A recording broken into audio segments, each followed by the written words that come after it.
Hey, good morning, everyone. Michael Fanning. Here we are, the last day of the third week of January. And my question is, how are you all doing? And my warm up today, I want to talk about a term we use in coaching called breakthroughs.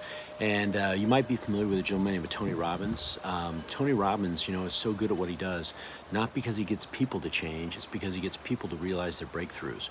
So my question is, how many of you want to have a breakthrough for 2022? And this happened to me the other day. I was teaching a ninja installation. There was a gentleman there. He had taken it the second time. And on that second time, he had a breakthrough. And it was exactly what Tony describes. And so I want you to think about this. A breakthrough is when all of a sudden you change your trajectory. But here's what he says. He says to create a breakthrough, change your strategy, change your story, and change your state. Change your strategy, change your story, change your state. So let's talk about this. So strategy. So obviously this gentleman was coming to a ninja installation, and so that was the strategy. And the challenge was the first time he came, he said he wasn't in a state of mind to be there. He didn't really truly believe it. And so he wasn't in a place to really deal with it and to take it in. And think about people around you that are successful. So he simply says this. Robin argues you should find people who have already solved your problem or something close to it and do what they did, right?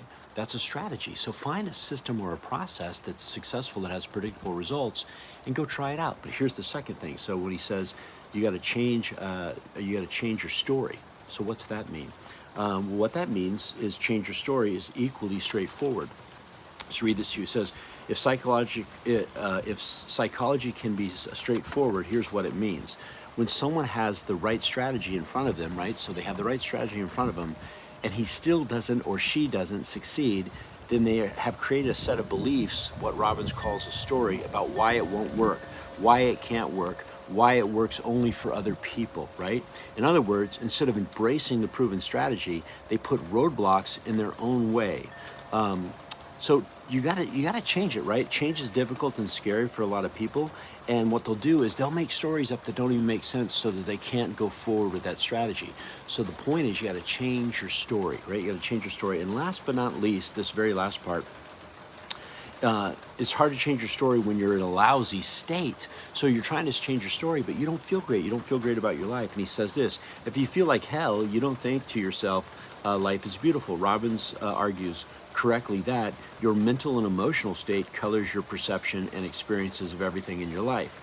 If you feel good and are in a positive frame of mind, you're more likely to try new things that could be leading and creating a breakthrough. So, right, change your strategy, change your story, change your state. So strategy, what do you know in 2022 that you know if you would apply it, you would put it into place, it would give you a breakthrough, it'd help you to get to the future better self. Number two, is the story you have about it a positive story, meaning that I'm going to try it, I'm going to do it, I'm going to open that door and stick with the system? And what's your state like? Which is why it's so important to have good morning routines. Have a good morning routine to get your mind in that mental state to take on the opportunity when it puts itself in front of you, when it presents itself, right? So change your state. Again, change your strategy, change your story, change your state, have a breakthrough. All right, everybody, hey, make it a great day. Be awesome, help somebody. Talk to you later.